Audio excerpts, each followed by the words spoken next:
ce sont des conférences qui sont organisées par l'Assemblée de Corse et il y aura donc première série donc, qui a commencé mardi dernier avec Jacques-Olivier Boudon, que nous poursuivons ce soir avec David Chanteran. Et puis il y aura une deuxième série qui se tiendra donc à partir de septembre-octobre. Et puis, il y aura de son côté aussi, le conseil exécutif va présenter une série de conférences, donc beaucoup de rendez-vous importants, intéressants, passionnants souvent, donc consacrés à cette personnalité majeure de l'histoire de la Corse, de l'histoire de la France, de l'histoire de l'Europe et du monde, Napoléon Bonaparte. Donc ce soir, David Chanteran, qui est un spécialiste de Napoléon, historien de l'art également, diplômé de la Sorbonne, donc il a écrit de nombreux ouvrages, donc, notamment Les 12 morts de Napoléon, celui-ci donc qui est récent, Napoléon, empereur de l'île d'Aix. Je ne sais pas si on le voit à l'écran. Voilà. Et donc, David Chanteran est également rédacteur en chef de la revue du souvenir napoléonien. Et j'en profite pour préciser que cette série de conférences eh bien, se tient donc en coordination et en partenariat avec la délégation corse du souvenir napoléonien. Voilà, alors je remercie chaleureusement David Chanteran d'avoir répondu à notre invitation et d'avoir accepté de nous faire partager ses connaissances sur Napoléon. Et je vais immédiatement lui donner la parole, puisque nous sommes ici avant tout pour l'écouter et peut-être lui poser quelques questions à la fin de sa communication. Alors, le format habituel, c'est une demi-heure et puis ensuite des questions, si vous êtes d'accord. David, Parfait. merci d'être là et vous avez la parole. Merci beaucoup, Monsieur le Président. Cher Jean-Guy, chers amis, mesdames, messieurs, eh bien, écoutez, je suis très heureux de cette invitation. Je vous en remercie très vivement. Je remercie l'Assemblée de Corse. Je remercie également tous nos amis qui sont ici réunis et en particulier, vous l'avez dit, la délégation corse du souvenir napoléonien qui est partenaire de cette belle opération. J'ai écouté, bien entendu, avec beaucoup d'attention ce que vous aviez échangé avec Jacques-Olivier Boudon. Et ce soir, nous vous proposons effectivement d'évoquer Napoléon Ier et l'insularité. Comme vous l'avez rappelé, j'ai rédigé un certain nombre d'ouvrages et je viens régulièrement, vous le savez, je suis très chaleureusement toujours accueilli et avec beaucoup d'intérêt en Corse. Et je viens régulièrement aussi bien à Corté qu'à Ajaccio, bien sûr, à Bonifacio, pour participer aux différents colloques, aux différentes manifestations, aux échanges surtout. Les débats, ce sont très intéressants de pouvoir justement échanger avec des points de vue pas forcément toujours identiques, mais au contraire, c'est ça l'enrichissement de la recherche scientifique. Et cette insularité, eh bien, comme vous l'avez rappelé, Monsieur le Président, c'est un sujet qui m'est cher parce que j'avais publié en 2015 aux décisions du CERF l'insulaire, les 9 vies de Napoléon. Et bien entendu, tout débute avec la Corse. Et j'allais dire presque tout s'achève avec la Corse. Parce que nous allons l'évoquer ce soir, cette insularité, elle se retrouve. Alors, ce n'est pas un Ilien, puisqu'on le sait, très jeune, il va être détaché et partir sur le continent, mais il gardera cette insularité tout au long de sa vie, et en particulier jusqu'à la fin, parce que à Sainte-Hélène, on en parlera peut-être, eh bien, un grand nombre de Corses, en particulier son médecin, Antomarchi, aussi bien ses deux aumôniers, à la fois Vignali et Bonavita, mais également Cipriani, qui meurt assez tôt au moment de l'exil de Sainte-Hélène, eh bien, ce sont des Corses, et avec eux, il retrouve une part de sa jeunesse. Donc, cette insularité, il va la garder toute sa vie. Et vous allez le voir dans cette présentation, et on reviendra peut-être au fond des questions, tout au long des questions qui seront posées, eh bien, cette insularité, elle se retrouve tout au long de sa vie. Bien entendu, tout débute le 15 août 1769. Le 15 août parce que les fêtes mariales qui se tiennent à Ajaccio vont provoquer cette naissance, ce 15 août 1769, cette naissance qui est, j'allais dire, placée sous le signe de la Vierge et qui est d'une certaine manière un signe du destin pour Napoléon. Sa mère sent les premiers frémissements, les premières douleurs aussi, et elle accouche dans la maison natale de cet enfant qui est très particulier, très singulier. Tout d'abord, on le prénomme comme un grand-oncle qui vient de décéder, et donc cette insularité, elle lui est offerte déjà par son prénom, Nabulio, Napoléone. Ça n'est pas Joseph, ça n'est pas Lucien, même si ces prénoms, bien entendu, sont corses, mais ça n'est pas une traduction possible en français ou en italien. C'est Napoléon. C'est une insularité déjà dans son prénom qui lui est attribuée et dont il sera d'ailleurs très fier. Il l'apportera avec beaucoup d'intérêt et il racontera justement après que eh bien, ce prénom le prédestinait justement à avoir un lien très fort avec la Corse. Il est donc né deuxième de cette famille qui va compter 8 enfants. Joseph est son aîné, lui qui est né à Corté en 1768. Et donc Napoléon, le 15 août 1769, se retrouve dans une famille qui va lui inculquer des règles très strictes, avec un père qui est avocat et qui lui rappelle la fierté justement de cette histoire de la Corse. Alors on sait que la famille Bonaparte a fait un choix qui était un peu particulier quand on sait qu'elle était très proche de Pascal Paoli, mais le jeune Napoléon, lui veut garder des liens très forts avec Paoli et il rêve du retour du Babou, du père de la nation. D'ailleurs, lorsqu'il part en direction du continent, eh bien, ses rêves seront toujours d'y revenir. Il va y revenir d'ailleurs à plusieurs reprises jusqu'en 1793, mais ce rêve surtout s'accompagne de celui du retour du grand héros. Et lorsqu'il peut enfin servir sous ses ordres, alors qu'il a suivi l'enseignement de Brienne, lorsqu'il a suivi l'enseignement de l'école militaire de Paris, lorsqu'il a été en poste à différentes garnisons, eh bien, son rêve ultime, il l'écrit d'ailleurs dans un certain nombre d'ouvrages et un certain nombre de documents, notamment la fameuse lettre à Boutafo que tout le monde connaît. Il écrit « Je naquis quand la patrie périssait. 10 000 Français vomis sur nos côtes. » Ça veut bien dire que sa fierté, ses origines sont en lui et que ce sang coule en lui. Son rêve ultime, même s'il a été formé dans les écoles, notamment les écoles royales militaires de Brienne, son rêve ultime, c'est de rentrer. Et c'est ce qu'il fait à différentes reprises, ce que je disais. Et en 1792, eh bien, il se met au service de Pascal Paoli. Paoli est rentré depuis quelque temps à peine.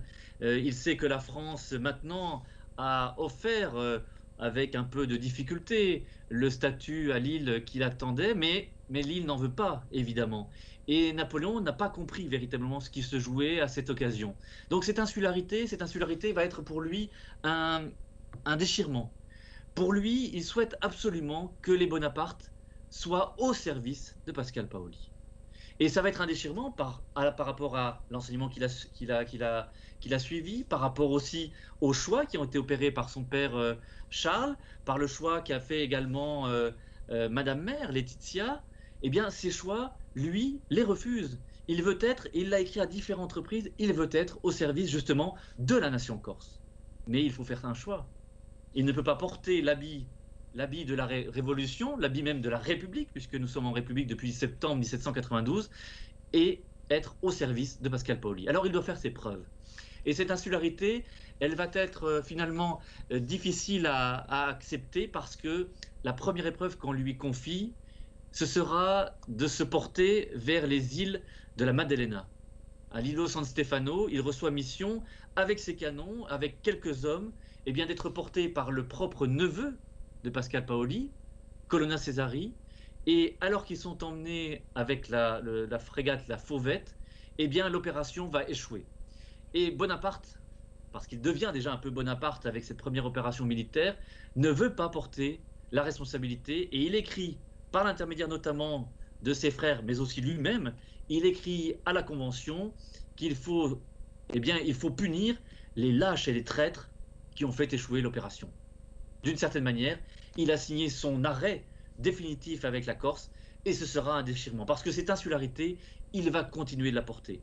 À partir du mois de juin 1793, toute la famille Bonaparte quitte l'île dans des conditions très difficiles, mais parce qu'ils ont fait ce choix, évidemment, qu'il faut assumer, ce choix que Carlo avait fait. Et donc, la famille Bonaparte se retrouve à Marseille dans un premier temps, et ensuite, elle attend une nouvelle mission. Pour le petit Napoléon, qui maintenant est en 1793, il a seulement maintenant 24 ans, au mois d'août de 1793, eh bien cet échec, il va l'apporter comme un deuil. Non seulement il va rechercher par tous les moyens de s'entourer de Corse, il va tenter par tous les moyens d'y revenir, mais il faudra attendre finalement 1799 pour qu'il y revienne. À ce moment-là, les opérations militaires l'ont engagé à la fois à Toulon, ensuite en Vendémiaire, on le sait, il gardera d'ailleurs cette appellation de général Vendémiaire lorsqu'il repousse les sections royalistes devant l'église Saint-Roch à Paris, et on lui confie donc deux grandes missions. La première, c'est la fameuse première campagne d'Italie. C'est là qu'il acquiert les premiers lauriers de la gloire, à la fois par sa conviction, à la fois également par sa stratégie, qui est tout à fait audacieuse. Il lance ses troupes, mais à la fois, on le sait, à Arcole, mais aussi à Rivoli, même s'il devient d'une sorte de manière une sorte de chef de l'État avant l'heure, il a compris qu'un jour peut-être il pourrait revenir en Corse. Et c'est ce qu'il recherche. Mais la mission qu'on lui confie ensuite, ça n'est pas de se retrouver en Corse. La mission qu'on lui confie ensuite, de retour victorieux de l'Italie, c'est de partir beaucoup plus loin, de traverser la Méditerranée et de se porter là où les Anglais ont les éléments, les bases de leur économie florissante, c'est-à-dire la route des Indes. Et cette route des Indes, elle passe notamment, non seulement par l'Afrique, bien entendu, mais elle passe aussi et notamment par l'Égypte. On s'en souvient encore récemment, Monsieur le Président, vous vous souvenez, avec le fameux canal de Suez, dont il faudra attendre bien sûr la construction sous le Second Empire, eh bien ce canal de Suez, on sait qu'il a bloqué une grande partie de notre économie encore très récemment, lorsqu'un navire se trouvait à mi-chemin. Eh bien, entre les parois. Eh bien, Napoléon a bien compris qu'il fallait donc frapper au cœur du système économique anglais, et c'est la seconde mission qu'il reçoit. Et donc, c'est au retour de cette expédition d'Égypte qu'il va faire une dernière escale, la dernière de sa vie, en Corse. Il y retrouve des amis, il retrouve les Milelli, où il se portait lorsqu'il était plus jeune. Il revoit le Casone, où, dit-on, la légende rappelle et rapporte qu'il lisait avec tant de plaisir et d'emportement les textes les plus anciens, mais aussi beaucoup de poésie. Bref, il retrouve un certain nombre d'amis. Mais le devoir l'appelle et il sait que le pouvoir l'attend. Mais ce qui est intéressant, c'est que cette Corse, finalement, ne va jamais le quitter.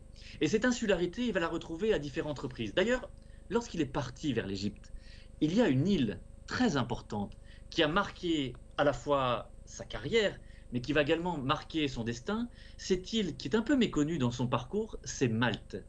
L'île de Malte, pour les navires qui partaient en direction notamment de l'Égypte, c'est l'île très importante. C'est un peu le nœud des routes maritimes de la Méditerranée, et surtout lorsqu'on part en direction de l'Égypte, eh bien il faut faire égade, c'est-à-dire remplir d'eau douce les navires qui doivent justement partir en direction d'Alexandrie.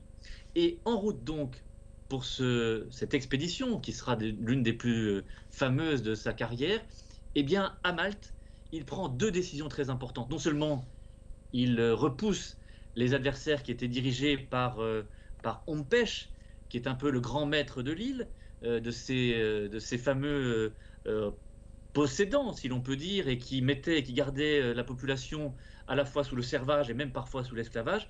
Et donc il libère, avec les armées de la République, il libère à la fois la population, et deuxième élément important, il abolit totalement non seulement le servage, mais rend tous les habitants de l'île de Malte citoyens à part entière, femmes et hommes confondus. Et donc cet élément lui fait montrer finalement que, eh bien, l'esprit des Lumières qui souffle en lui, il est le lecteur bien sûr de Rousseau, qui avait rappelé que cette petite île allait étonner le monde. Il s'en souvient. Il a lu évidemment Voltaire, il a lu surtout et bu les paroles avec tant d'insouciance et tant de fantasmes, les paroles de l'abbé Raynal qu'il a rencontré à Marseille. Eh bien, c'est avec tout ce souffle qu'il s'emporte et qu'il rend à Malte cette liberté qu'elle attendait depuis tant de temps. Donc, à Malte, il a compris qu'il n'était pas uniquement qu'un général, il pouvait être un chef d'État. Et c'est ce qu'il va faire lorsqu'il revient ensuite, à la fin de 1799, lorsqu'il revient en France, et qu'il va prendre ensuite, on le sait, le pouvoir lors des 2 coups d'État des 18 et 19 Brumaire de l'an 8. Nous sommes donc en 1799. Ensuite, eh bien, mesdames et messieurs, vous le savez, c'est bien entendu le consulat qui débute pour à peu près une centaine de réformes mises à jour, avec un certain nombre d'accomplissements, notamment, et Napoléon le dira lui-même, des 40 batailles que j'ai engagées, il ne restera rien, puisque Waterloo effacera tout, mais il le raconte à Sainte-Hélène, ce qui restera éternellement, c'est le Code civil. C'est plus de 2000 articles, ce sont 2000 articles qui ont été inscrits durablement, et cela avec une assemblée complète et des conseils qui ont été réunis pour travailler ardemment à mettre enfin sur pied à la fois ce qui avait été imaginé par l'Ancien Régime, à la fois ce qui avait été surtout travaillé par les commissions de la Révolution, mais qui vont être accomplis en particulier notamment par Cambacérès. Mais il n'a pas oublié. Il n'a pas oublié son île. Il sait également que les constitutions les plus importantes qu'il ait lues, ce sont elles qui ont marqué à la fois l'Antiquité, mais surtout la constitution qu'avait apportée Pascal Paoli à la Corse.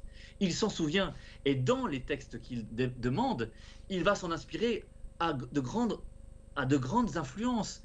Et à certaines reprises, il demande justement qu'on s'inspire à la fois des constitutions américaines qui sont directement justement influencées par la Corse, mais également par ces constitutions, notamment de l'Ancien Régime, et celle en particulier de Pascal Paoli. Donc le Code civil, c'est son œuvre majeure, mais c'est une œuvre justement qui lui était inspirée par son insularité et par cette Corse qu'il chérit tant. Lorsque l'Empire apparaît, lorsqu'il est proclamé le 28 Floréal de l'an 12, c'est-à-dire le 18 mai 1804 à Saint-Cloud, par une délégation du Sénat conduite justement par Cambacérès, eh bien, il prend le titre d'empereur des Français, c'est-à-dire d'empereur de tous les Français. Et donc, la République, comme l'indique d'ailleurs la Constitution, la République française est confiée à un empereur qui prend le titre d'empereur des Français. Mais il faut aller plus vite. Il faut trouver justement une cérémonie qui permette d'unifier l'ensemble du territoire autour d'une cérémonie inaugurale. Et que l'ensemble des députés, des représentants, des maires des bonnes villes et l'ensemble des constitutions justement qui sont sous influence, tout cela trouve une cérémonie inaugurale très importante. Il faut donc choisir un lieu symbolique. Quel sera-t-il? Faut-il choisir parce qu'il rêve de grandeur à la Charlemagne? Faut-il choisir Aix-la-Chapelle? C'est impossible. Faire venir le pape Pie VII comme il l'entend dans un lieu qui maintenant n'est plus un lieu catholique, mais un lieu protestant, eût été inacceptable pour la papauté. Alors il se retourne vers Lyon. Mais Lyon ne peut accueillir les 40 000 invités qu'il envisage. Alors il envisage forcément Paris. Paris, il fait ses premières distributions de la Légion d'honneur le 15 juillet dans l'église Saint-Louis des Invalides, aujourd'hui devenue cathédrale. Mais Saint-Louis est trop petite. Et donc il se rend compte que la seule cathédrale qui puisse justement accueillir une telle cérémonie, ce doit être Notre-Dame. Et où se trouve Notre-Dame? Sur une île, l'île de la Cité. Et cette île de la Cité montre bien l'insularité qui justement unit Napoléon à son histoire. Cette insularité d'ailleurs, elle se retrouve à un moment... Excusez-moi David, Oui. votre caméra a tendance à bouger. Est-ce que par hasard vous ne tapez pas sur votre table? Ah, alors dans ces cas-là, je mets mes mains derrière moi. Parce que votre Il n'y a pas de souci, bien a sûr. tendance à bouger. Il n'y a pas de problème. Je vous en Et donc, prie. cette insularité, Pardon, je reprends cette insularité, il la retrouve effectivement au moment de son sacre. Il a choisi un lieu tout à fait symbolique qui est situé, Notre-Dame de Paris, sur l'île de la Cité. Et preuve d'ailleurs que cette insularité le marque profondément, au moment où il se trouve dans la cathédrale Notre-Dame de Paris, il se retourne vers son frère Joseph en lui disant, je parle sous votre contrôle puisque mon corse n'est pas très parfait, en lui disant, ah Giuseppe, ci babuni vecchia, ah Joseph, si notre père nous voyait. Pour lui, c'est le seul mot d'ailleurs, c'est la seule phrase qu'on est enregistré, si l'on peut dire, en Corse au moment où il devient empereur, il n'en parlera plus quasiment jusqu'en 1814, eh bien, il le dit à Notre-Dame. Imaginons, depuis 11 ans qu'il a quitté la Corse, il se retrouve maintenant empereur de quasiment de tout l'Occident, et il pense à son père. Mais à quel père pense-t-il? À Charles, bien entendu, notre père. Mais pense-t-il aussi au père de la patrie? Pense-t-il à Paoli, qui aurait peut-être un jour aimé tant avoir autour de lui tous ces enfants qui avaient été dispersés? C'est donc que cette insularité le gagne toute sa vie durant.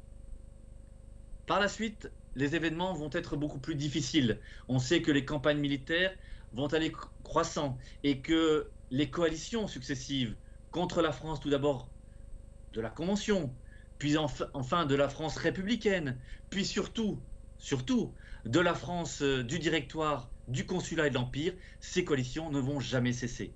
Mais Napoléon n'oublie pas cette insularité. D'ailleurs, les deux grandes créations politiques qu'il lance à cette époque, ex nihilo quasiment, ce sont deux confédérations très importantes. La première, elle est outre-Rhin. On lui donnera donc le titre de Confédération du Rhin, et il en est l'un des protecteurs. Ça fait songer, avec cette assimilation, avec cette organisation, avec cette constitution d'États unis par un seul et même protecteur, ça fait penser au Piève, évidemment corse.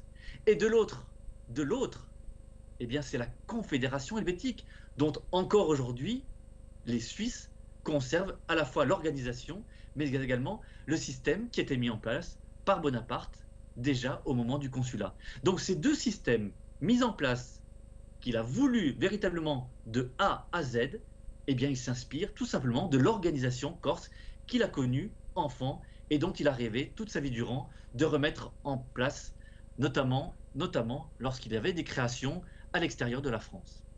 Cette insularité, elle se retrouve aussi à différentes reprises. Souvenons-nous, au moment de la fameuse campagne de 1809, lorsqu'il se trouve aux portes de Vienne, eh bien, pour réunir ses armées, réfléchir à la stratégie et lancer peut-être l'une des dernières grandes victoires, il y aura bien sûr la Russie, mais la Moscovie est un peu compliquée, mais l'une des dernières grandes victoires, celle de 1809, celle de Wagram, eh bien, il prépare cela encore une fois sur une île, au milieu du Danube.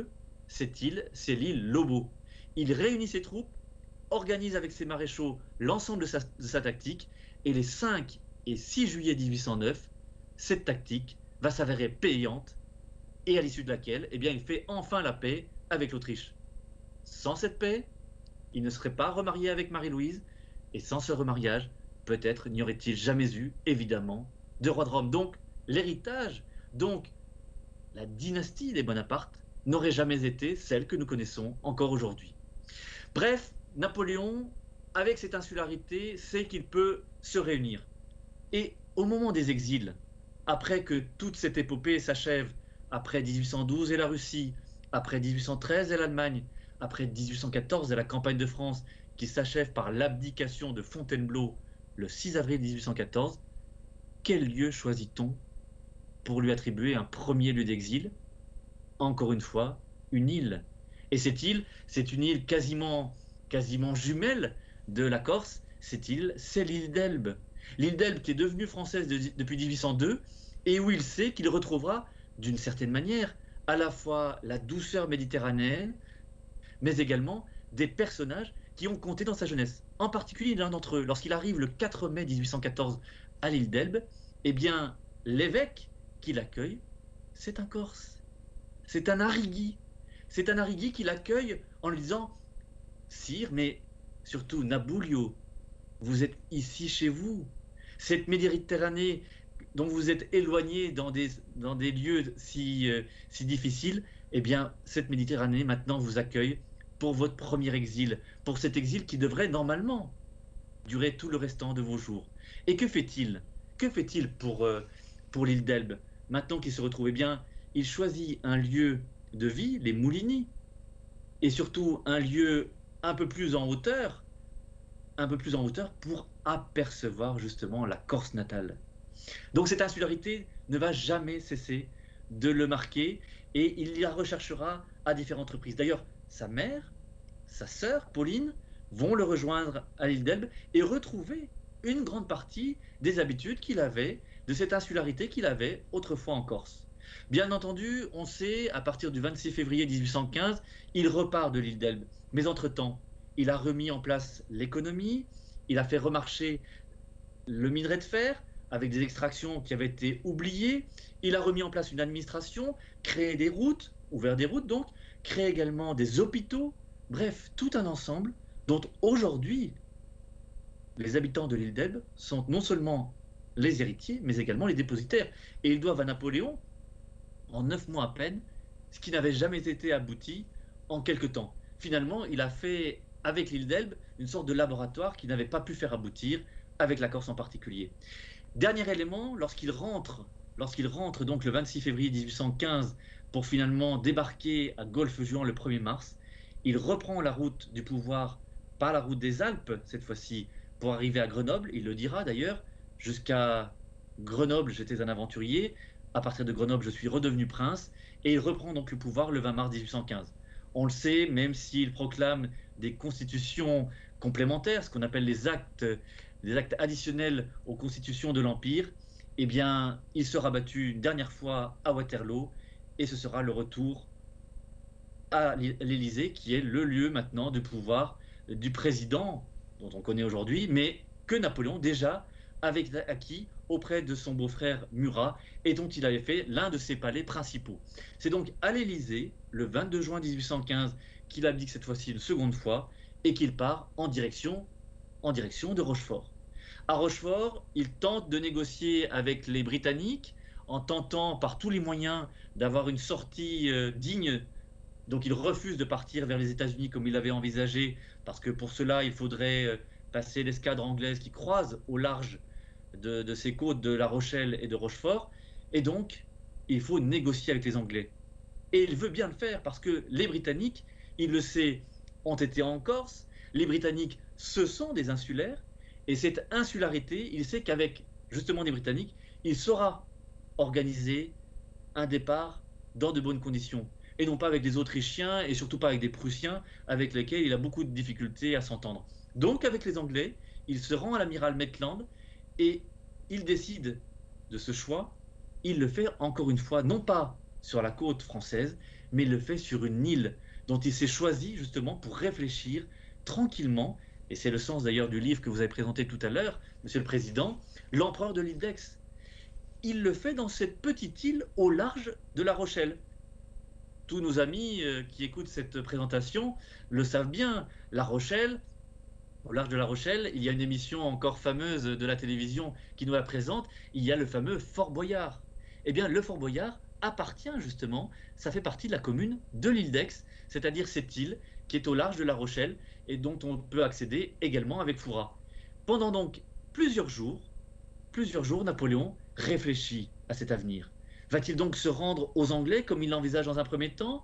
Faut-il passer quand même l'escadre à bord, par exemple, d'un navire qui battrait pavillon danois comme on lui propose? Mais pour cela, il faudrait qu'il se cache dans un tonneau.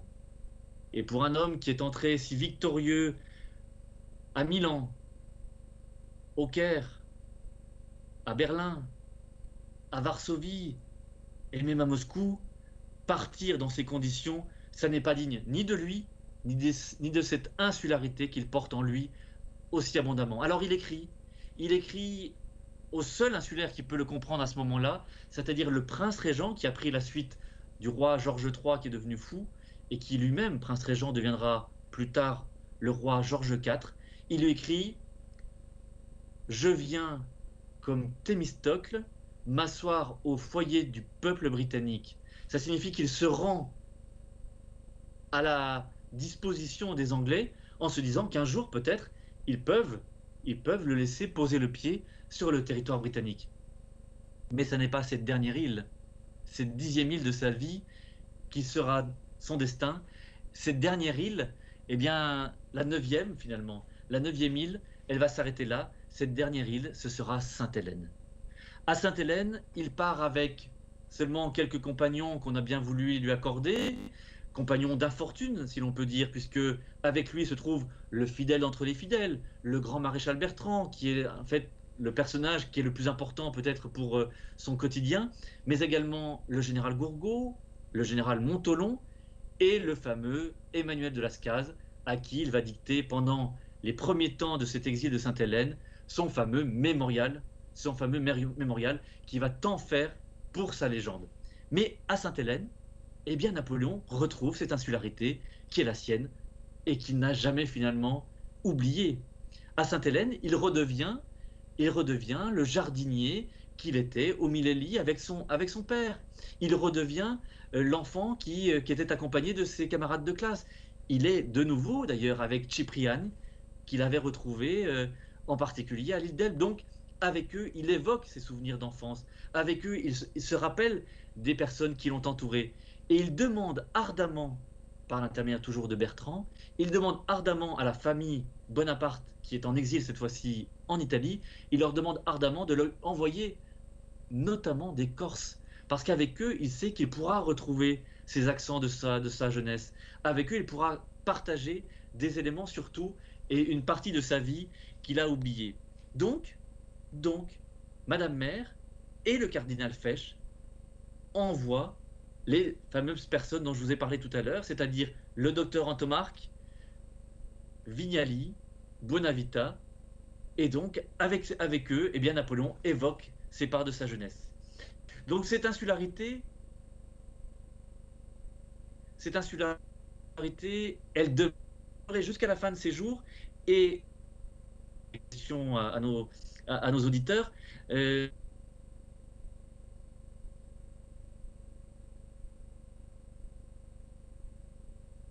si l'on peut dire,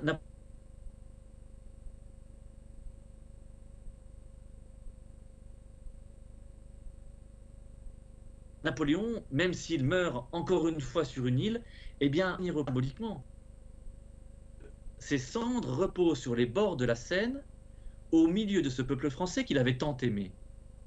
Pourquoi? Parce qu'il savait pertinemment qu'on lui refuserait tout autre lieu. Il savait aussi que son rêve ultime, un jour, serait peut-être de rentrer en Corse. Il l'avait d'ailleurs dit à certains compagnons.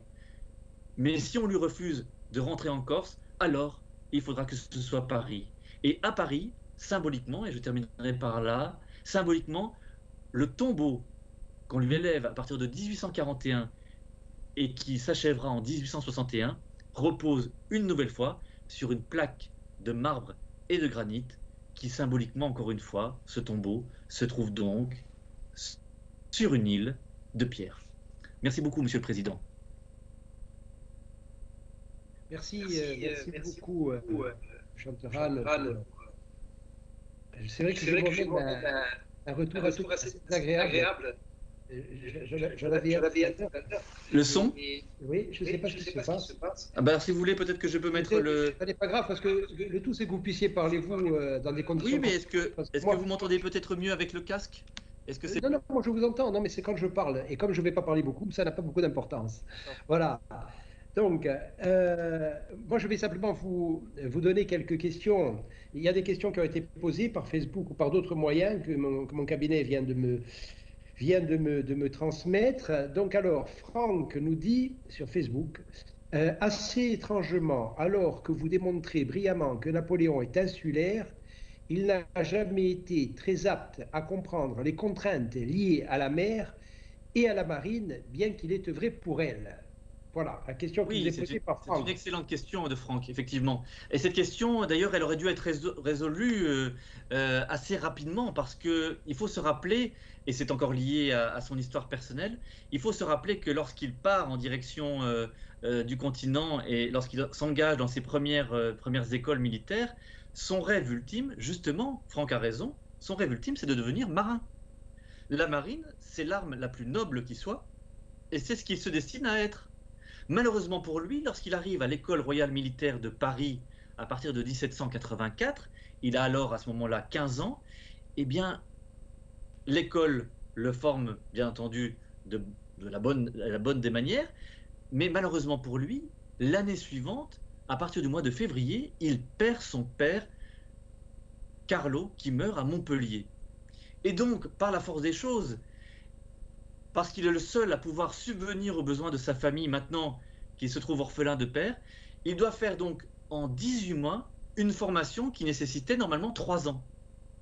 Et comme il est si mal classé, parce qu'en en 1 an et demi, on ne peut pas apprendre exactement tout le programme qui aurait nécessité 3 ans, comme il n'est pas assez bien classé, si l'on peut dire, au niveau de sa sortie d'école, eh bien, il doit se contenter, si l'on peut dire, non pas de la marine, comme il l'avait envisagé, mais de l'artillerie. Il deviendra donc artilleur, et ensuite on le retrouvera dans les différentes affectations que sont Valence et Auxonne. Donc, il ne sera jamais le marin qu'il avait envisagé, ce qui explique peut-être pour une large part eh bien, son manque peut-être d'intérêt ensuite, parce qu'il s'est destiné radicalement et avec beaucoup de conviction à l'artillerie, mais il avait rêvé toute sa vie durant d'être un marin, et peut-être s'il avait un peu mieux œuvré dans ce sens, et si le destin ne lui avait pas été aussi contraire, eh bien serait-il peut-être sorti vainqueur de la fameuse bataille de Trafalgar, je pense, à laquelle songe évidemment Franck, ou peut-être à Aboukir lorsqu'il était en Égypte.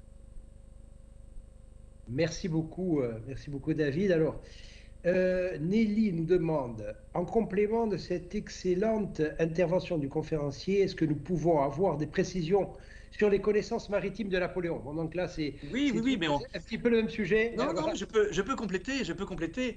Ces connaissances maritimes, il faut bien se rendre compte que la Révolution a mis à mal l'ensemble des formations et surtout l'ensemble des chefs qui dirigeaient, aussi bien amiraux et autres, qui dirigeaient cette marine. Il faut se souvenir qu'à la fin de l'Ancien Régime, au temps donc de Louis XVI, mais c'est également le cas un peu partout dans les différentes zones d'influence, eh bien, la marine française était considérée comme l'une des plus belles, bien entendu, en comparaison de l'Angleterre qui, elle, dominait l'ensemble des océans. Mais la marine française était l'une des plus importantes. Malheureusement pour Napoléon, eh bien, il va hériter au consulat et l'Empire d'une flotte qui est tout à fait minime et qui est complètement mise à mal par les décisions précédentes. Et il va prendre beaucoup de dispositions pour justement rétablir cette flotte, faire construire des navires, euh, avoir une formation suffisante. Malheureusement, le retard ne sera jamais pris et l'une des seules grandes victoires de l'Empire sur les mers, ce sera Grand Port, donc au large aujourd'hui de l'île Maurice. Mais Grand Port, ça n'est qu'une victoire très peu nombreuse parmi toutes les autres qui ont été vraiment des moments difficiles. Donc les connaissances de Napoléon vis-à-vis des aspects maritimes, ils sont très limités. En revanche, chose très intéressante pour ce qui concerne la question de Nelly, chose très intéressante, on l'ignore parfois, mais parmi tous les souverains français, jusqu'à nos présidents de la République actuelle, eh bien parmi tous les souverains français, Napoléon est le deuxième, après Saint-Louis, à avoir le plus navigué sur les mers. Et oui, forcément, entre les allers-retours qu'il a fait avec la Corse, entre l'expédition d'Égypte, avec ce voyage aller-retour qui est très important, et puis surtout ce départ vers l'île d'Elbe dans un premier temps, puis évidemment vers l'île de Sainte-Hélène, qui, je vous rappelle, est en Atlantique Sud, à 2500 km des côtes africaines et 3500 des côtes sud-américaines, eh bien forcément, Napoléon était un des chefs d'État français qui avait le plus forcément navigué. Donc, ses connaissances maritimes étaient peut-être impropres, mais il a été, par la force des choses, celui qui a le plus pris le bateau au moment de sa carrière. Merci. Alors, une question d'Antoine. Antoine vous demande, alors, vous avez évoqué l'influence de la Constitution de Paoli sur l'œuvre juridique de Napoléon et les instructions qu'il a données à cet égard. Pouvez-vous nous en dire plus à ce sujet? Oui, alors il y a plusieurs exemples qui sont très importants, plusieurs exemples très importants dans ce code civil en particulier, mais même de manière générale dans sa politique, dans la politique qu'il conduit. Tout d'abord, Napoléon s'entoure de sa famille. Cette famille à laquelle, on le sait, il reste attaché parce qu'il sait également que cette insularité peut aussi lui apporter beaucoup. Mais pour ce qui concerne Pascal Paoli, notamment dans le Code civil, il y a plusieurs éléments qui sont très importants. La première décision qu'il prend, c'est notamment la place des femmes. Alors aujourd'hui, bien entendu, avec notre regard contemporain, lorsqu'on on n'évoque pas le contexte politique et historique de l'époque, bien entendu, les choses peuvent être jugées difficilement. Mais il a compris, avec la constitution de Pascal Paoli, que la place des femmes était très importante. Et cette place, il va la donner notamment lorsque la femme devient veuve. Elle peut absolument utiliser et surtout transmettre son héritage, et surtout, au moment où elle est encore vivante elle-même, disposer pleinement et librement à la fois des commerces lorsqu'elle en a, mais également de ses pleines propriétés. D'ailleurs, souvenons-nous, un petit clin d'œil, la place des femmes à cette époque-là, on en a encore des souvenirs très, très marquants. S'il y a des champagnes qui s'appellent par exemple Veuve Clicquot, c'est justement parce que le Code civil a permis à des femmes qui devenaient veuves de pouvoir justement exercer librement une activité professionnelle. Et c'est à Pascal Paoli qu'on le doit dans la première constitution, et c'est ce que Napoléon, il n'était encore que Bonaparte, a voulu absolument pour le Code civil. D'autres exemples très importants. Le mariage, l'état civil, la pleine conduite des propriétés, l'organisation des citoyens entre eux, l'équilibre, cet équilibre tant recherché par Pascal Paoli dans sa constitution, eh bien Bonaparte souhaite absolument. Autre élément très important, la liberté religieuse, liberté de culte, respect, respect également des convictions de chacun. Ces éléments, il s'en est inspiré forcément dans les constitutions de l'Antiquité, mais c'est surtout, il en a vu justement l'usage lorsqu'il a appris ce qui avait été fait par la constitution de Paoli. Donc, si l'on peut dire, une grande part de l'influence, non seulement de sa jeunesse, mais également des applications politiques qu'il va faire, en particulier au moment du consulat, elles proviennent forcément de la constitution de Pascal Paoli. Merci, merci David, pour cette réponse complète qui à nous intéresse tout à fait particulièrement, non pas parce que nous, nous avons une vision nombriliste de l'histoire, même si évidemment chacun s'intéresse aussi à sa propre histoire, mais à l'histoire de son pays. Mais c'est vrai que nous travaillons à l'Université de Corse aussi sur ce qu'il y a de Corse dans l'action publique de Napoléon en tant que chef d'État. Hein. Et il y a aussi sans doute la question éducative qu'on aurait pu aborder, hein, la réorganisation de l'université française qui quand même ne peut pas ne pas être rapprochée de la place de l'université dans la politique paolienne, la politique juive de Napoléon. Qui ressemble beaucoup à la politique juive de Paoli également, hein, donc avec l'intégration des Juifs à l'État, ce qui était exactement ce que Paoli avait fait en son temps, mais enfin, bien entendu, tout ça se demanderait de long développement. De long développement, exactement. Il y a donc une question de Chris. Alors, c'est pas tout à fait une question, il me semble. Je me suis rendu à l'île d'Elbe plusieurs fois et j'ai été surprise de la popularité de Napoléon et surtout de voir tout ce qu'il a fait en 9 mois. Vous l'avez un peu évoqué, mais c'est vrai que le passage à l'île d'Elbe est quand même, même si ce n'est pas la période la plus glorieuse de son parcours, c'est quand même caractéristique de sa force de conviction et de travail. Sa force de conviction et de travail, vous avez raison, mais aussi parce qu'il s'est rendu compte que l'engagement et son ambition, peut-être parfois aussi, il faut le dire, il faut l'avouer, d'ailleurs lui-même le reconnaît lorsqu'il est à Sainte-Hélène, mais son ambition parfois un peu dévorante, on se souvient de la campagne d'Espagne qui a été mal conduite, de la campagne de Russie qui au départ devait s'achever en Pologne mais qu'il a lancé trop ardemment, eh bien lorsqu'il est à l'île d'Elbe, il a le temps de réfléchir et justement d'agir en conséquence et de prendre le temps de lancer des réformes, des créations, des instructions pour que, avec son entourage, parce qu'il n'est pas seul, il y a également des préfets sur l'île, il y a également des personnes qui l'entourent et qui vont mettre en place les instructions qu'il destine, eh bien l'île d'Elbe va bénéficier à la fois de son travail, de son labeur, mais également de son expérience, de cette expérience qu'il a acquise dans ses lectures d'enfance, de cette expérience qu'il a acquise notamment sur les différents postes à responsabilité qu'il a eus,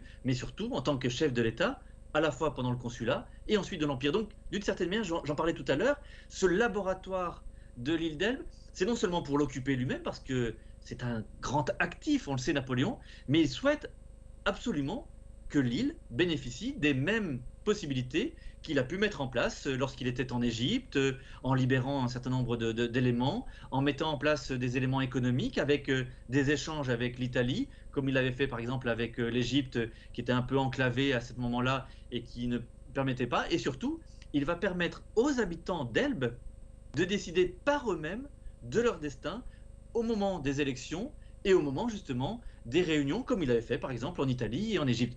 Ça rappelle aussi l'esprit des Lumières tel qu'il a pu la connaître au moment de sa jeunesse. Merci. Alors, Ange-Marie, comment êtes-vous devenu passionné par Napoléon? Ah, ça c'est une question plus personnelle, mais c'est Oui. intéressant en fait, c'est un atavisme un peu familial. En fait, ce n'est pas c'est pas une passion qu'avaient d'autres membres de ma famille. En revanche, mon grand-père me lisait très fréquemment les poèmes de Victor Hugo. Maman s'est occupée d'un musée dans lequel, évidemment, dans dans une station thermale des Vosges qui s'appelle Plombières-les-Bains, dans lequel il y avait évidemment des éléments qui étaient liés aux personnages célèbres qui étaient venus dans la station thermale, comme Joséphine et Napoléon III. Donc, je me suis intéressé dans un premier temps par ce biais-là, mais plus largement, c'est cette période, je trouve, de la fin de l'Ancien Régime, de siècle des Lumières, du destin de Napoléon qui progressivement m'a gagné. Et je me suis dit que par ce biais-là, au départ, je m'y étais intéressé par l'intermédiaire des objets d'art, par les tableaux, par la gravure, par le cinéma, bref, par tous ces éléments qui sont constitutifs de cette période. Et je me suis dit que le personnage qu'il fallait étudier abondamment, eh bien, c'était Napoléon, mais plus largement, et vous le savez, lorsque vous m'invitez régulièrement à l'université de Corté, eh bien, j'ai beaucoup de plaisir également à échanger sur les différents domaines, que ce soit économique, politique, culturel de cette période. Et pour connaître abondamment Napoléon, comme c'est mon sujet d'étude et avec lequel je suis très passionné, eh bien, il faut aller plus loin, retrouver les origines et aller au-delà. Et c'est le sujet aussi de cette insularité qui m'a beaucoup passionné dans les différentes études que j'ai menées. Merci. Euh, Lisa ou Lisa, donc, des choses restent-elles à découvrir sur Napoléon? Des choses restent-elles à découvrir sur Napoléon? Oui, alors Lisa a tout à fait raison, il reste toujours des choses à découvrir, non seulement sur les personnages qui sont nos sujets d'études, mais plus largement sur les périodes. Vous en parliez tout à l'heure, Monsieur le Président, c'est vrai que lorsqu'on étudie une constitution, les débats, les découvertes, les zones d'influence, les conséquences ensuite de ces créations, elles se retrouvent dans différentes strates de la société et à différentes reprises dans l'histoire. Eh bien, c'est la même chose. On ne va pas forcément découvrir de grands éléments qui vont bouleverser notre regard, mais avec des archives privées, avec des documents qu'il faut confronter entre eux, avec également une ouverture d'esprit et avec justement des débats avec d'autres spécialistes, ça permet justement de renouveler un peu les études et de montrer que ça n'est pas forcément ce qui a été constamment étudié pendant des décennies, mais qu'il faut parfois trouver une autre focale ou un autre angle pour appréhender autrement eh bien, à la fois un personnage comme celui de Napoléon, mais plus largement la période dans laquelle il se trouve. Merci. Alors, Christophe vous demande, s'il n'y avait qu'une chose à retenir au sujet de Napoléon, laquelle serait-elle? Voilà, la question. Eh bien, la question est très simple. La question est très simple. C'est justement cette insularité. Cette insularité, je trouve que on a beaucoup évoqué chez Napoléon son désir de conquête. On a beaucoup évoqué le côté également chef de l'État intransigeant, l'homme d'ordre, ce qu'il était, hein, je ne reviens pas sur ces éléments-là. On évoque régulièrement aussi la question de l'esclavage, qu'il a effectivement maintenu à partir de 1802, même s'il abolit la traite négrière en 1815, c'est tout de même une tâche indélébile sur son bilan. Et il le dira d'ailleurs lui-même à Sainte-Hélène, il cherchera par tous les moyens eh bien, de rendre la liberté aux esclaves qui l'entourent, à la fois les esclaves noirs à Sainte-Hélène, mais également les esclaves chinois avec lesquels il est confronté, puisque l'île, et je vous le rappelle, Sainte-Hélène, c'est sur la route des Indes, et donc il se trouve un certain nombre de Malais, de Chinois, de Japonais, d'habitants d'Afrique, bref, des esclaves qu'il souhaite libérer, parce qu'il voit la condition. Il ne la connaissait pas auparavant, et c'est une faute qu'il reconnaît qu'il reconnaît en disant qu'il n'est pas allé assez loin, qu'il aurait dû aller plus vite et que l'ordre ne se rétablissait pas uniquement avec l'esclavage. Bref, il y a un certain nombre d'éléments. Mais ce que je retiens donc, c'est cette insularité. Cette insularité parce que tout ce que je viens d'évoquer, même certains éléments de controverse encore aujourd'hui, cette insularité, ça n'est pas l'élément que l'on met en avant le premier chez Napoléon, mais je pense que c'est celle qui le permet le mieux de s'expliquer. S'expliquer à la fois par ses origines, par ses convictions, mais également, je pense, par des éléments plus profonds. Cette profondeur de l'insularité, ça a été son déchirement. Lorsqu'il se trouvait dans son école royale militaire de Brienne, cette insularité lui est revenue au visage par les moqueries de ses camarades, par la violence de ses camarades qui lui disaient mais par ton accent, on se souvient, Napoléonais, hein, Napoléonais, par ce teint olivâtre qu'il avait, par le contexte dans lequel il se trouvait, lui s'est dit mais par le travail, par l'abnégation, je vais leur montrer que mon insularité, c'est ma chance. Que ce prénom, Napoléon, qui est un peu leur moquerie de ses camarades, eh bien, je vais en faire une fierté. Et aujourd'hui, cette insularité, lorsque vous demandez à travers le monde l'un des personnages les plus célèbres parmi les Français, l'un des personnages qui revient souvent, c'est Napoléon. C'est Napoléon. Eh bien, cette insularité, il en a fait une marque de fierté, et cette fierté, eh bien, elle irradie le monde. Et cette fierté, eh bien, il en a fait ce qu'il avait voulu, c'est-à-dire montrer qu'avec le travail, avec l'abnégation et en dépassant sa condition, on pouvait devenir un personnage très important de l'histoire. Finalement, il a accompli le rêve ultime que peut-être Paoli aurait voulu accomplir pour son île de Corse. Alors, donc Pasquale nous demande, est-ce que la Corse est restée pour lui plutôt une blessure, un regret ou finalement un beau souvenir? Donc vous avez déjà répondu un peu Non, partiellement. mais il a raison, j'allais presque dire, Pasquale, il a raison, j'allais presque dire que c'est un peu des trois. C'était un regret, à Sainte-Hélène. Ça, c'est indéniable, c'est un regret. Mais comme certain nombre de décisions qu'il avait pu prendre, il a le temps, lui qui était sur les routes continuellement, qui a pris des décisions peut-être parfois hâtives, qui a fait en revanche aboutir un certain nombre d'institutions ou de créations. Ou, par exemple, vous parliez de l'éducation, qui est un élément très important avec les lycées, le baccalauréat, l'université impériale. Bref, des choses qui vont demeurer et qui vont aussi montrer l'exemple autour de lui. Il regrette effectivement la Corse. Il la regrette et il en parle très longuement à Lascaz, à Montholon, Gourgaud, Bertrand, mais aussi avec les Corses. Antomarchi note un certain nombre d'éléments qu'il regrette. Mais dans un premier temps, avant d'arriver à Sainte-Hélène, ça n'est pas le regret. Ça n'est pas non plus le désir de se souvenir qu'il y avait des choses à accomplir. Il a été très dur avec les Corses. Il a été très dur avec les Corses. Lorsqu'on va rappeler quand même les lois Mio de Melito, elles sont terribles, elles sont affreuses pour un certain nombre de Corses. Il n'a pas voulu montrer qu'il avait une particulière attention vis-à-vis des Corses, comme il le faisait avec le reste des populations. Il n'a pas voulu avoir un traitement différent. Et ça, on peut peut-être lui reprocher, parce que s'il ne pouvait pas venir en Corse, peut-être aurait-il dû quand même se souvenir de ce qu'il avait accompli précédemment. Peut-être aurait dû...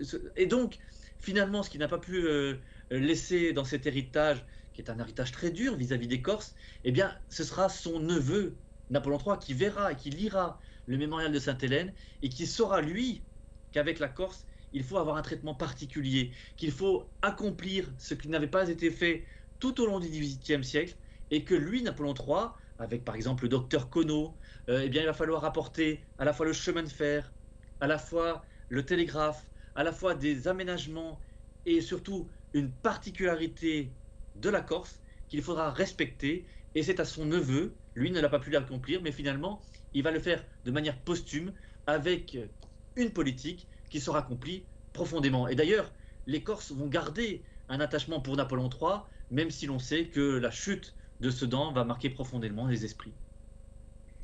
Oui, tout à fait. D'ailleurs, vous avez bien raison de rappeler les arrêtés Miot, hein, donc, parce que finalement, même en Corse, ça sonne de manière un peu positive, les arrêtés Miot, parce qu'il y a eu un certain nombre de conséquences fiscales favorables, mais Tout à qui en fait. fait, à l'époque, était une simple adaptation à la situation de la Corse. Ce n'était pas pour faire plaisir aux Corses, mais ça a eu effectivement ça a eu pour effet, notamment du fait d'une évolution jurisprudentielle, l'exonération pendant fort longtemps des droits de succession sur les immeubles Tout à fait, qui tout à étaient. fait. Mais seulement, il ne faut pas oublier que dans ces arrêtés Miot, il y avait aussi la création d'un tribunal criminel Criminel, extraordinaire. c'est Hein, vrai. donc, et puis, on n'a pas évoqué le général Morand qui a été un tortionnaire. Ah, Donc, effectivement, il y a eu des choses très, très négatives.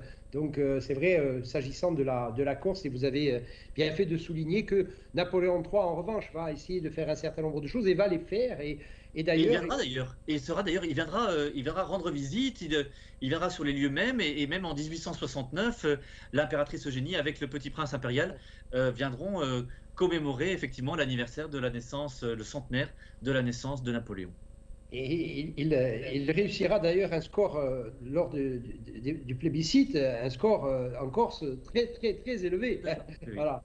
Parce que Bon, justement, il respectait à la fois les usages, il respectait également les convictions de chacun, ce qui a peut-être été parfois un peu oublié avant ou après lui.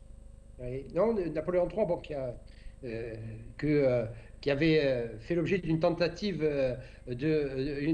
de réhabilitation, hein, donc il y a quelques années, donc par Philippe Seguin, hein, Tout à Napoléon, fait. voilà.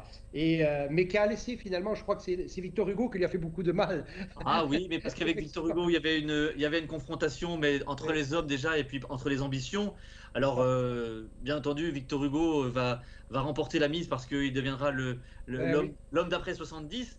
Mais entre les deux hommes, finalement, il y avait deux ambitions contrariées. Mais il faut se souvenir aussi de ce que Napoléon III a pu accomplir, même si effectivement il y a des choses qui ont été impropres et qui auraient pu être mieux accomplies. Mais c'est vrai qu'il y avait une ambition dévorante. L'un voulait être le ministre de l'autre, et puis l'exil va provoquer l'ire et la colère donc de Victor Hugo, qui va écrire Napoléon le Petit en glorifiant le premier pour que le Napoléon III devienne finalement le petit personnage minuscule, oui. que l'histoire et que la légende va finalement conserver. C'est vrai que c'est pas facile quand vous avez un Victor Hugo avec son talent et sa force éditoriale contre vous. Même C'est Lucrèce peine Borgia perdue. aussi, on a C'est subi peine les perdue, mais il faut conséquences. rétablir quand même un certain nombre d'éléments. Et l'histoire est justement, et le travail des historiens est justement non pas forcément de défendre ou de pas défendre, mais d'apporter les éléments justement Bien sûr, du débat. Et c'est ce que nous faisons ce soir. tout à fait. Alors, donc, il y a eu un grand nombre de questions ce soir. Alors, Louis, aurait-il pu avoir ce destin si Napoléon avait gardé plus de liens avec la Corse? Bon, on en revient toujours, Oui, mais évidemment, c'est les Corses posent intéressant. des questions, Mais mais il a raison. C'est vrai que ce lien avec la Corse, il va être un peu supprimé au début de son règne, mais la Corse va revenir régulièrement dans ses paroles. Et je vous le disais, notamment à la fin de sa vie. Alors, bien entendu, on peut se dire que c'est un peu de circonstance en 1814 parce qu'il est à l'île d'Elbe, en 1815 parce qu'il est encore sur une île. Mais cette Corse, il ne va jamais cesser d'y penser. Et bien entendu, il aurait pu garder des liens.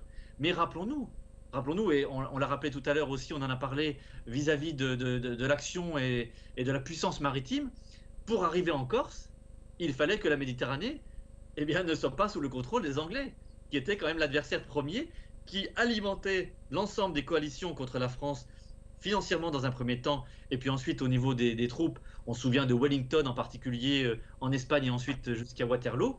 Bref, l'Angleterre est au cœur des événements et c'est elle qui contrôle la Méditerranée de l'époque. Donc pour Napoléon, revenir en Corse, c'était aussi une chose impossible. Donc il va s'entourer de Corse, je vous le disais, et à différentes reprises, il se soucie de savoir comment sa nourrice se porte, ce qu'il fera d'ailleurs en 1799, il la retrouve, il se demande comment se porte tel ou tel, et dans les instructions qu'il donne à Sainte-Hélène, il faut dire un petit mot, dans les instructions qu'il donne à Sainte-Hélène, il demande justement à ce que certains membres de sa famille, des petites cousines ou des petites nièces, puissent épouser notamment le général Gourgaud, parce qu'il se dit qu'en leur destinant une Corse, eh bien Gourgaud serait beaucoup mieux que sur le continent. Donc vous voyez, ça reste la Corse euh, dans son cœur, mais également très lié. Alors bien entendu, il en a été éloigné par les circonstances et par ses choix personnels, mais lorsqu'il revient finalement, ce qu'on allait dire aux fondamentaux, eh bien la Corse et son souvenir de sa jeunesse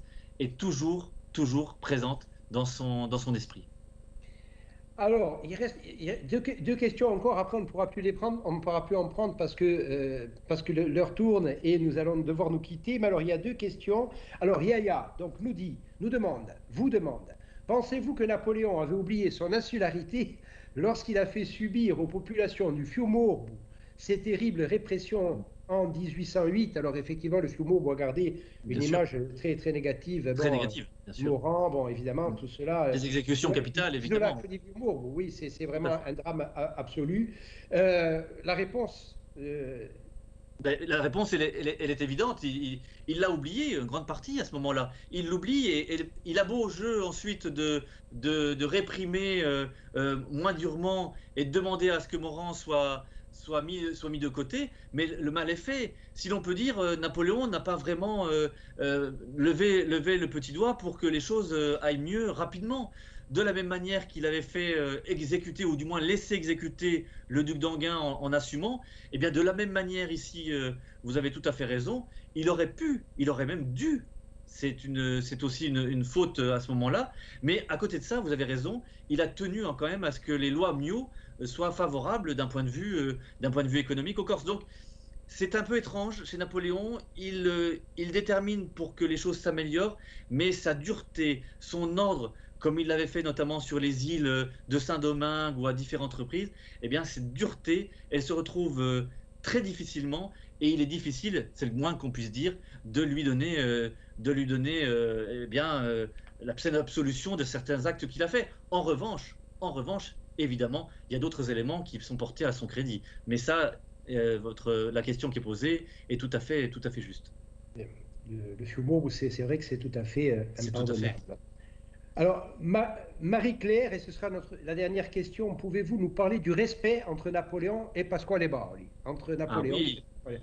Alors, Alors ce belle respect, question. bien, ce respect, il se retrouve à différentes reprises. Il se retrouve non seulement, effectivement, je l'ai dit, dans la jeunesse de Napoléon, qui va parler de Paoli, écrire sur lui, envoyer des lettres même, pour que il puisse un jour rencontrer son héros. Il le dit d'ailleurs très clairement.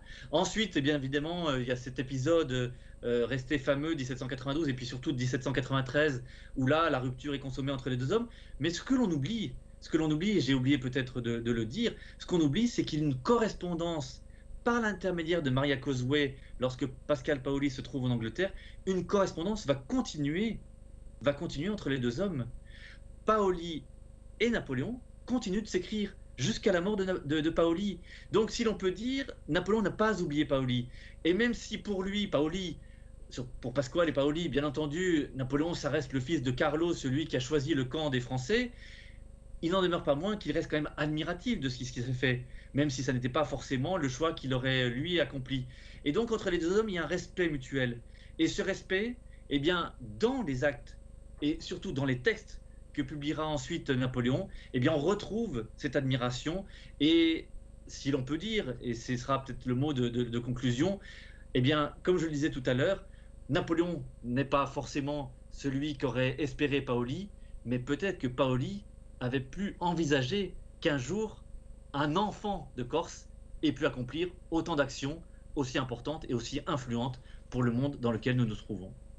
C'est vrai qu'à la fin de sa vie, il a dit aussi, Paoli, grâce à lui, le nom de Corse n'est plus tenu dans le mépris. Hein. Un peu Exactement. comme si l'épopée napoléonienne avait lavé, je dirais, la défaite de Ponteno. Bon, ce qui, évidemment, est une interprétation qui est tout à fait discutable, mais enfin, Et puis en des tout mauvaises cas, considérations qui étaient celles d'avant. Et donc, d'une certaine manière, ils ont montré, et lui, enfin, et Paoli et Napoléon, que finalement la Corse pouvait enfanter des gens qui pouvaient créer des constitutions, qui pouvaient influencer durablement leur société et créer aussi des éléments dont nous sommes aujourd'hui à la fois les héritiers et surtout les dépositaires.